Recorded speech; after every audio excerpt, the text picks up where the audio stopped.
One. So, hello, we are doing March 2023 paper. Question number one. Vestigial organ dash present in the human body is a proof of evolution. देखो, present बोला है, present in the human body, तो क्या present है? Appendix आपके body में present नहीं है। आपके ईयर मसल्स है, ईयर मसल्स आपका एक आंसर हो सकता है। टेल बोन आपका एक आंसर हो सकता है, लेकिन आप लोग इसका आंसर ईयर मसल्स मार्क करके आ सकते हैं। ठीक है, that is the proof of evolution की आपको पहले था। अभी देखो, एक यहाँ पे ना वर्ड इंपॉर्टेंट क्या है? प्रेजेंट। अगर यहाँ पे बोलते which is not any more present, तो आता अपेंडिक्स। आपके बॉडी में भी अपेंडिक्स नहीं होता है, ठीक है। Above question has three possible answers A, B, C and D. Modified question.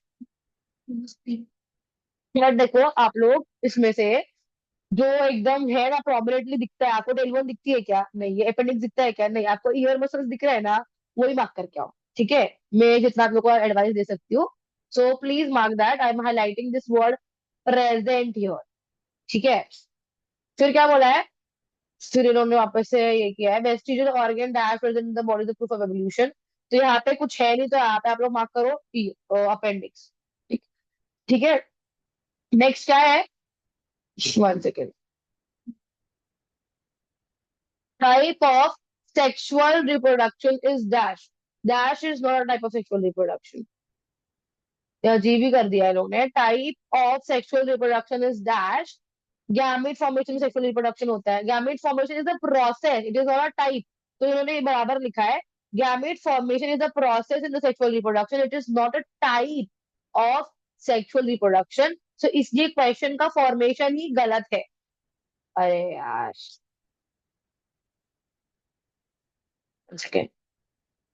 तो क्वेश्चन का फॉर्मेशन क्या है? गलत है। गैमीट फॉर्मेशन, फर्टिलाइजेशन, ये सब क्या होता है? ये स्टेप होता है गैमीट सेक्सुअल रिप्रोडक्शन में। सेक्सुअल रिप्रोडक्शन में कोई टाइप नहीं है ये, ठीक है। That is why they have modified the question into dash is not a type of A sexual reproduction. तो इसमें कौन सा ए सेक्सुअल रिप्रोडक्शन का टाइप नहीं है? फ्रैगमेंटेशन है, डिजनरेशन है, बडिंग है, तो यहाँ पे क्या आएगा? Gamete formation. ठीक है। Dash APEC, the APEC consumer is dash. Eagle है, स्नेक है, फ्रॉक है या ग्रास हॉपर है? तो इसका आंसर क्या आएगा? ईगल। बिकॉज देखो, ग्रास हॉपर को फ्रॉक खाता है, फ्रॉक को स्नेक खाता है, स्नेक को कौन खाता है? ईगल। तो वो क्या होगा? एपेक्स कंज्यूमर होगा। अब देखो, the hydro electric capacity of Koyna dam is dash. आपको मैंने बताया था, आपको हर चैप्टर में से एक है ना डेटा बेस्ड क्वेश्चन आता है, तो that this is one of the data based question. या आप लोग को टेक्स्ट बुक के चार्ट से करना पड़ेगा। Just give me one second, मैं आपको चार्ट दिखाती हूँ कौन सा है। Damn, what is wrong with this?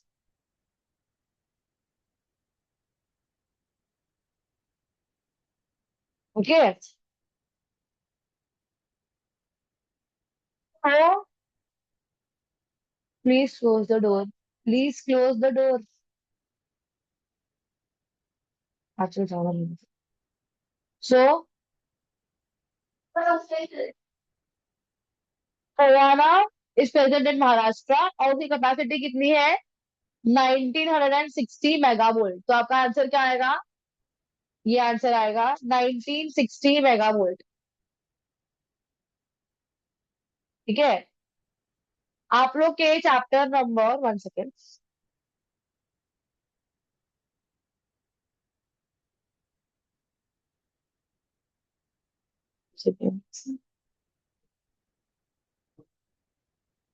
आपके इस चैप्टर में ना जो भी ये डू यू नो दिया है ना, ये कैपेसिटी दिया है, ये नाम दिया है, प्लेस दिया है, ये आप लोग को याद करना पड़ेगा। ठीक है, फॉर एग्जाम्पल मैं आपको बताती हूँ।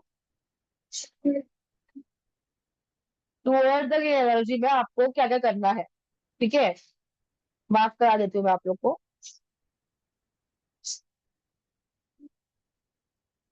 पहले आपको फ्लो चार्ट करने हैं, ये फ्लो चार्ट करना है। आपको ये प्रॉब्लम्स रिलेटेड टू दिस करना है, डू यू नो करना है, ये फ्लो चार्ट भी करना है, ये फ्लो चार्ट भी करना है। यहाँ पे आपका ये ए बी क्यू है।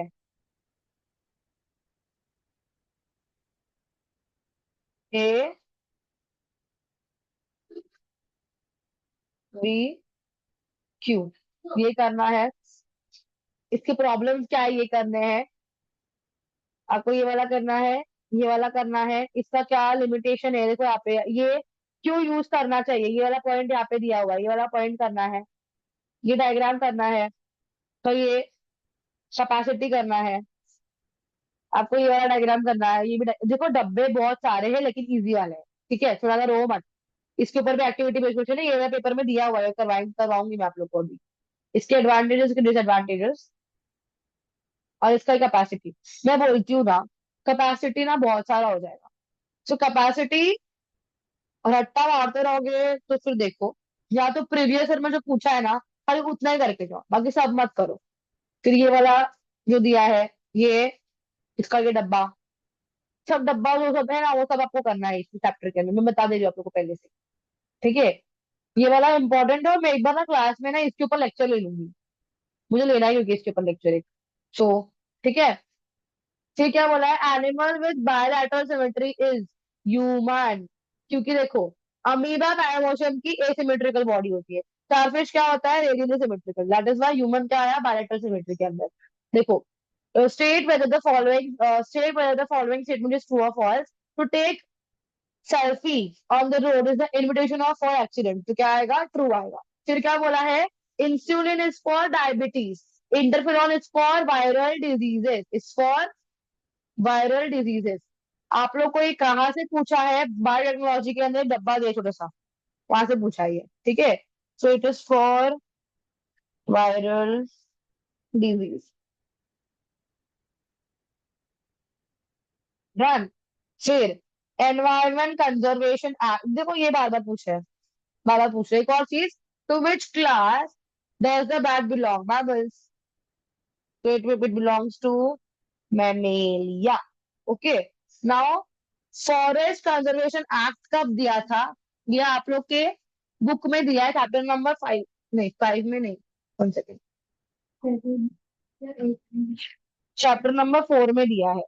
चैप्टर नंबर 4 का page number 41, forest conservation act 1980, environmental conservation act 1986, इस दो एक्ट पे बार बार एग्जाम में पूछ रहे हैं, तो ये नाम आप लोग याद रख लेना।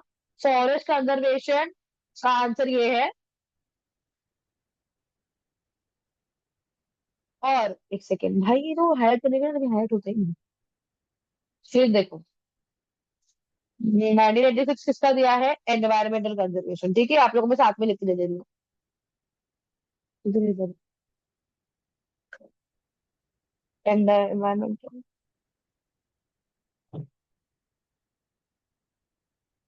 कब दिया था, 1980, 1986 में दिया, ठीक है। फिर क्या बोला है, right the name of the indicated part, wisdom थी,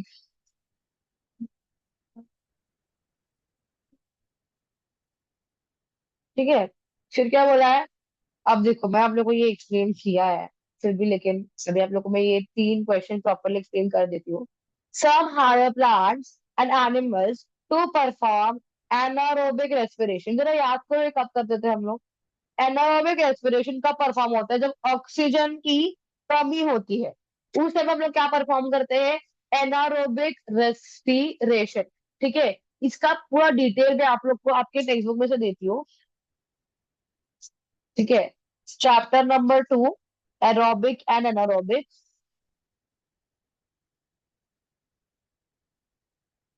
बहुत बार समझाया मैंने आप लोग को ये, लेकिन फिर भी मेरा मन ही नहीं भर रहा तुम लोग को समझा समझा के, तो एक और बार फिर से समझा देती हूँ, ठीक है।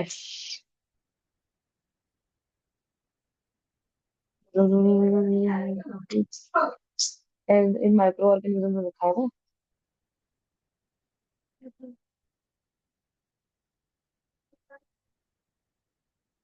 देखो, some organisms cannot live in presence of oxygen, that is many bacteria.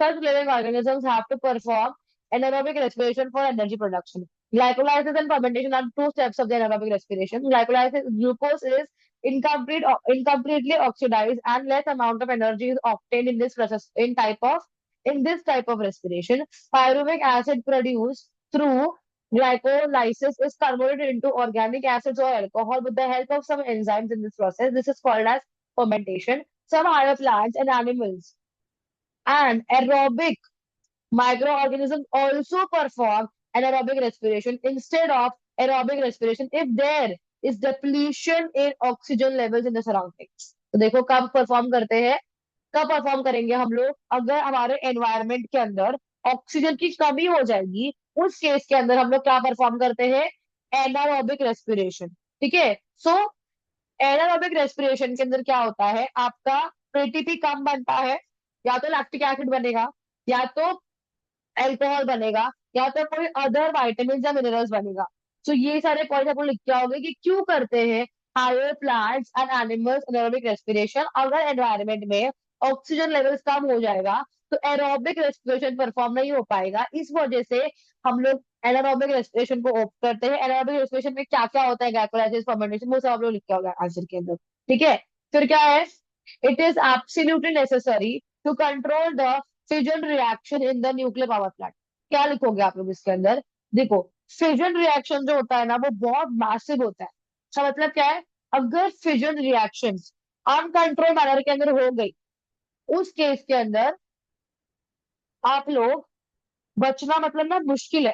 तो बढ़ते जाएगा बढ़ते जाएगा बढ़ते जाएगा, इसीलिए इसको हम लोग कंट्रोल मैनर में करते हैं। देखो इसका ना एकदम proper answer I will give you with the help of a Google. Because देखो आपको क्रिस्प आंसर लिख कर है, मैं जो बोल रही हूँ तो आप लोग लिख के आओगे नहीं, क्रिस्प आंसर लिखोगे। तो कैसे लिखोगे वो आप लोग को गूगल के आंसर बताती हूँ।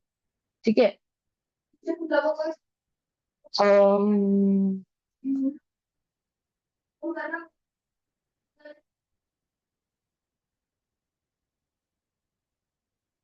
she's just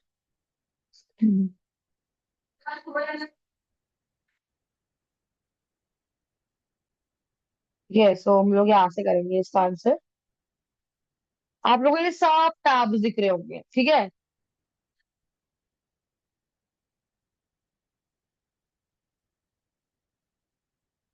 याद दे दो तुम पहले।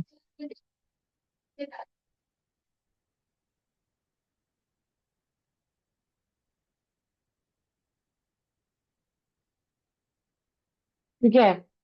सो यहाँ पे one kind of chain reaction is the nuclear fission reaction. Nuclear power plant closely regulate these reactions. Neutron production may increase uncontrollably if these reactions are not adequately regulated.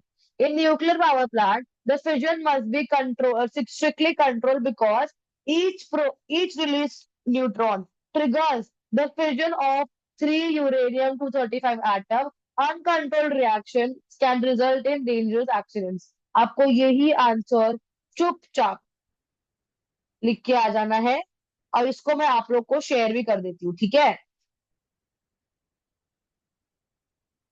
मैंने आप लोग को ये शेयर कर दिया है। And write this answer as it is, closing this tab. Now next, flower is a structural unit of the sexual reproduction of plant. Because देखो flower के पास ही एंड्रोशियम है, फ्लावर के पास ही गाइनोशियम है, तो कहाँ पे होगा sexual reproduction, of course flower के अंदर। लीव्स के पास एंड्रोशियम गाइनोशियम है क्या, नहीं। क्या इसके पास एंड्रोशियम गाइनोशियम है क्या, तो क्या बोलते हैं रूट के पास, नहीं। स्टेम के पास है क्या, नहीं। किसके पास है, फ्लावर के पास ही दो स्ट्रक्चर है, एंड्रोशियम भी है, गाइनोशियम भी है। इसीलिए फ्लावर को हम लोग क्या बोलते हैं, sexual sorry structural unit of sexual reproduction. अब इसको आप लोग प्रेजेंट कैसे करोगे आप लोगों को सिखा देती हूँ with the help of the Google only. Because देखो जो चीज हमारे कंट्रोल में है उसका हमको अच्छा यूज करना है, ये मान लो आप। Yes. So it goes yours and then yours.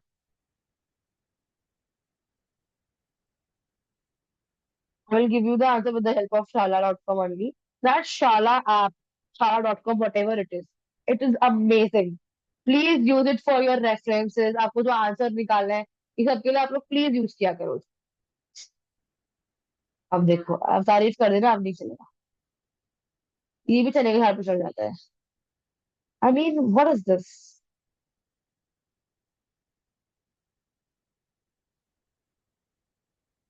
तो देखो,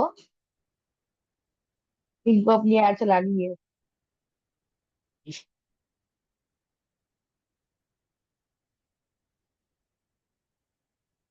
Why the ये ना ऐड का क्वेश्चन आ रहा है, ऐड का answer.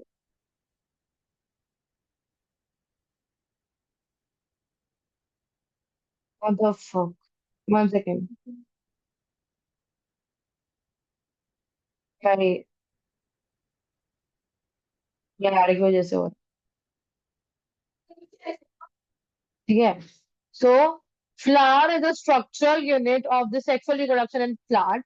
It consists of four walls as calyx, corolla, androecium and gynoecium arranged in the sequence from outside to inside. मतलब बाहर क्या रहेगा, calyx, फिर क्या रहेगा, corolla, corolla, फिर क्या होगा androecium, फिर क्या होगा gynoecium. Androecium and gynoecium are called as essential walls because they perform the function of reproduction. Whereas calyx and corolla are called as accessory walls because they are responsible for the protection of the inner walls. आपको ये answer मैं भेज दे रही हूँ फिर से group पे। सब ग्रुप पे आप लोग को मिल जाएगा ये, डोंट वरी। ठीक है। This is also complete. Now our next question is, write a short note on environmental conservation. I will definitely write it or do it yourself because ये आप लोग के टेक्स्ट बुक में ना बहुत प्रोमिनेंटली दिया हुआ है। एक सेकेंड,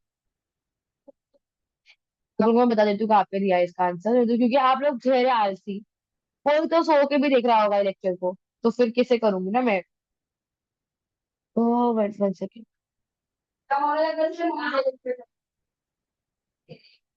ठीक है, आपको जरूर बोलूंगी।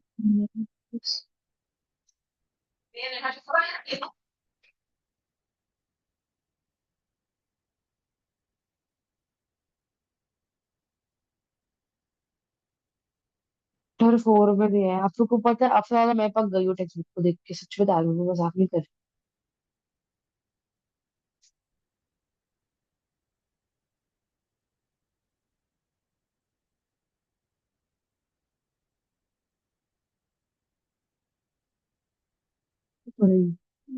पता है किसको कर रही हूँ? क्या? देखो यहाँ पे लिखा है नीड फॉर एनवायरमेंट कंजर्वेशन। इधर से जितना आंसर तुमको लिखना है ना, आराम से लिखना। आराम से मतलब कोई पॉइंट्स बना के क्या करके, सब आराम से तुम लोग इसमें से करते रहना। ठीक है। General public is not aware about the rules of environmental conservation, सब ये मैंने क्लास में कराया अच्छे से। एक बार गो थ्रू करना और इसमें से आंसर निकालना। ठीक है। There is no point explaining that over. फिर क्या है, distinguish between coordinates and non coordinates. Coordinates में नोटोकॉर्ड होती है, नॉन कोऑर्डिनेट्स में नोटोकॉर्ड नहीं होती है। कोऑर्डिनेट्स के पास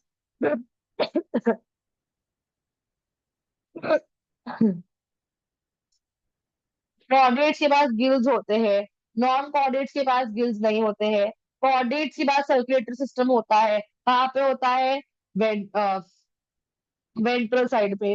नॉन कोऑर्डिनेट्स के पास में सर्कुलेटरी सिस्टम नहीं होता है, अगर होगा भी तो कहाँ पे होगा, डोर्सल साइड में।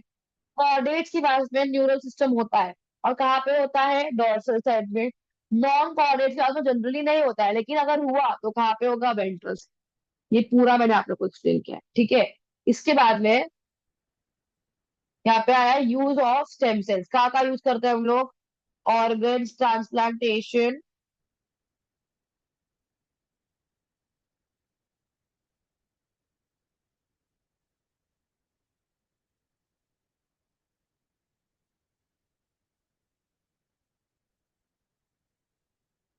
यहाँ पे आएगा रीजनरेटिव थेरेपी।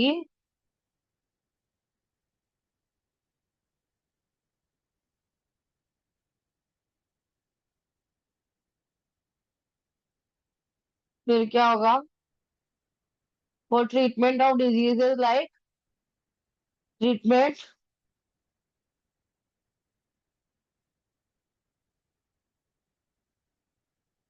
ऑफ डिजीजेस, एक सेकेंड, लाइक एनीमिया,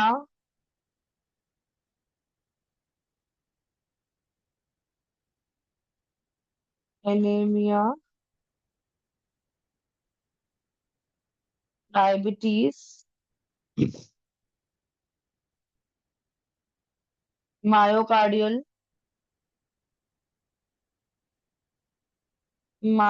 मायोकार्डियल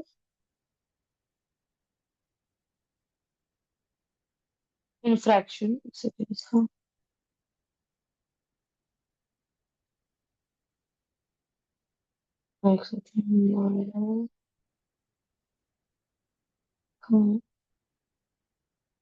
मुझे टेक्स्ट बुक दिखा।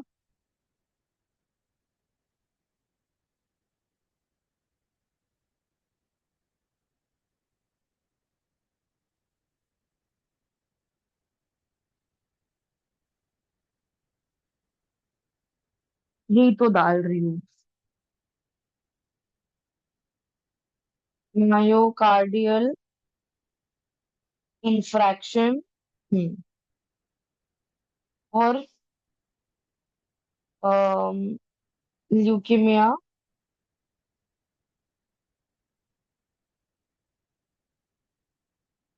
एक्सेट्रा।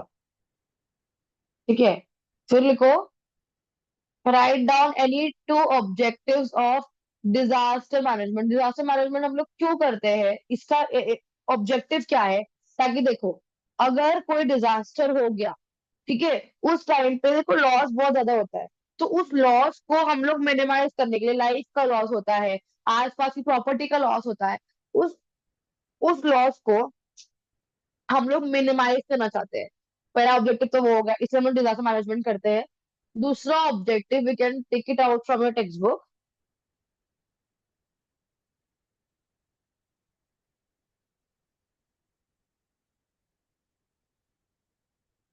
देखो,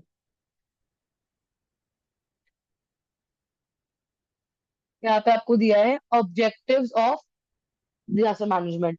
disposal of human life suffered by human beings during the calamity and release of the people. देखो, जो लोग मर गए हैं, ठीक है, उनका प्रॉपर डिस्पोजल होना चाहिए। देखो, आपको पता है कोरोना के टाइम पे बहुत सारे लोग मर रहे थे, और उनको ना प्रॉपरली उनका जो बॉडी है ना, उसको दफन करने के लिए भी जगह नहीं थी। देखो, डिस्पोजल ऑफ ह्यूमन लाइफ लिखा है ना, सो उनको दफन करने की भी जगह नहीं थी, क्योंकि हमको पता नहीं था कि इतनी बड़ी अनहोनी आ सकती है। लेकिन अगर हमने अगर कोई मैनेजमेंट किया होता, तो ये प्रॉब्लम कभी आती क्या, नहीं आती। फिर supply of essential commodities of the people to reduce the effect of disaster, the restore to restore the human life in the region by creating reconciliation in disaster। मतलब क्या, कि जिन लोगों को बहुत प्रॉब्लम्स हुई है, उनका वो प्रॉब्लम को रिवर्स करने की बहुत सारे हम लोग योजनाएं कर सकते हैं। फिर रिहैबिटेट डिजास्टर विक्टिम्स, मतलब क्या, जो लोगों के घर वगैरह मतलब उजड़ गए, उन लोगों के लिए क्या हम लोग मेजर्स ले सकते हैं, वो सब हम लोग पहले से सोच के रख सकते हैं। फिर क्या बोला है, considering protective measures in disaster, such disaster will not reach in future and slow take care to reduce their intensity। मतलब क्या, कि एक सेकंड, ये डिजास्टर है ना, ये हो ही ना, ऐसे कुछ मेजर्स लेंगे। देखो, ऐसा नहीं होता है कि डिजास्टर कभी होगा ही नहीं, this not up to us. लेकिन ऐसे डिजास्टर्स जिनमें हमारा कंट्रोल है, उन इनके लिए हम लोग क्या कर सकते हैं, प्रोटेक्टिव मेजर्स ले सकते हैं। फॉर एग्जाम्पल, अगर हम लोग का न्यूक्लियर पावर प्लांट वो हमारे कंट्रोल में होता है, तो हम लोग ऐसे स्टेप्स लेंगे जिससे हमारा न्यूक्लियर पावर प्लांट कभी फटे ना, ताकि वो डिजास्टर हम लोग अभी देखना ना पड़े। देखो, देखना तो पड़ा ही है, 3-4 जगह पे हुआ है ये डिजास्टर, लेकिन तब से बहुत प्रिकॉशंस लिए गए हैं न्यूक्लियर पावर प्लांट के अंदर। तो अगर वो सब मैनेजमेंट नहीं किया होता, तो क्या वो बार बार होने लगता था। यस, अगर हम लोग प्रॉपर मेजर्स नहीं लेंगे, तो जो चीज पहले हुई है वो वापस हो सकती है। सो ये सबको अवॉइड करने के लिए हम लोग डिजास्टर मैनेजमेंट का पहले से मैनेजमेंट करके रखते हैं। ठीक है, तो इसमें से आप लोग कोई भी 2 पॉइंट्स लिख के आ सकते हो एग्जाम के अंदर। एंड इसका मैं स्क्रीनशॉट खींच के भेजूंगी, कोई जरूरत नहीं, आप लोग के टेक्स्ट बुक का पेज नंबर 113 है, इसमें से आप लोग कर लेना। फिर नेक्स्ट है, right the benefits of mixing ethanol with petrol and diesel. देखो, इथेनॉल जो है वो एक स्मोकलेस फ्यूल होता है। मतलब इथेनॉल को जलाने पे स्मोक मतलब पोल्यूशन क्रिएट नहीं होता है। हमारे अर्थ एनवायरनमेंट पे ऑलरेडी बहुत सारा पोल्यूशन है। तो क्यों ना हम एल्कोहल इथेनॉल जब हम लोग मिलाएंगे, ethanol is a type of alcohol, जब हम लोग इसको इसमें मिक्स करेंगे तो इससे क्या होगा कि एटलीस्ट एयर पोल्यूशन को हम लोग रिड्यूस कर पाएंगे। एयर पोल्यूशन के दूसरे ऑर्गेनिजम्स के ऊपर बहुत असर पड़ता है। सो उस असर को भी हम लोग कम कर पाएंगे। इसकी वजह से हम लोग का क्या बेनिफिट्स है? हाँ, अगर हमने इथेनॉल को पेट्रोल डीजल के साथ मिक्स किया तो एयर पोल्यूशन को रिड्यूस करेंगे। अगर एयर पोल्यूशन रिड्यूस हो जाएगा तो एयर पोल्यूशन से होने वाली बीमारियां भी कम होंगी और हमें उसके ऊपर एक्सपेंस भी कम करना पड़ेगा। तो these are the benefits of mixing ethanol with petrol. तो नेक्स्ट क्या पूछा है? Darwin theory of natural selection. इस टॉपिक के ऊपर हमारी बात पिछले लेक्चर्स में हो चुकी है, सो मैं ये वाला क्वेश्चन वापस से नहीं लेने वाली। फिर आपने पूछा आप लोग को मेलानिन और केराटिन कहाँ पे मिलता है? This is found in skin. Pancreas में क्या मिलता है आप लोग को? इंसुलिन और ट्रिप्सिन। इंसुलिन।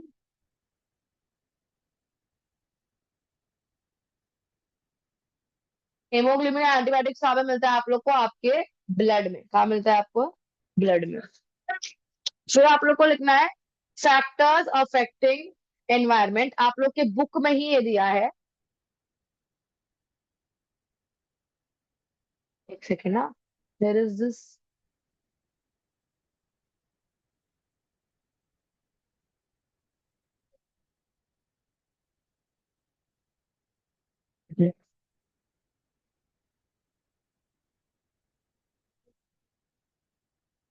पे दिया है। How can biodiversity be conserve? Protecting the rare species, establishing natural parks and sanctuaries, declaring some regions as bioreserves, projects for conservation of special species, conserving all plants and animals, observing the rules, maintain the record of traditional knowledge। इसमें से आप लोग कोई भी 4 point लिख सकते हो, ठीक है? नहीं, 6 पॉइंट लिखना पड़ेगा because answer is for 3 marks. Next क्या पूछा है कि अब देखो ये वाला जो क्वेश्चन है ना, ये क्वेश्चन नंबर 4 हम लोग इसके एंड में करेंगे, लेक्चर के एंड में करेंगे, बिकॉज ना अभी मुझे लग रहा है मैं ये लेक्चर लूंगी जितना भी बच रहा है, फिर मैं ये लास्ट में नेक्स्ट लेक्चर में कराऊंगी। सो यहाँ पे ये वाला पूछा है complete the diagram showing various processes in tissue culture. You have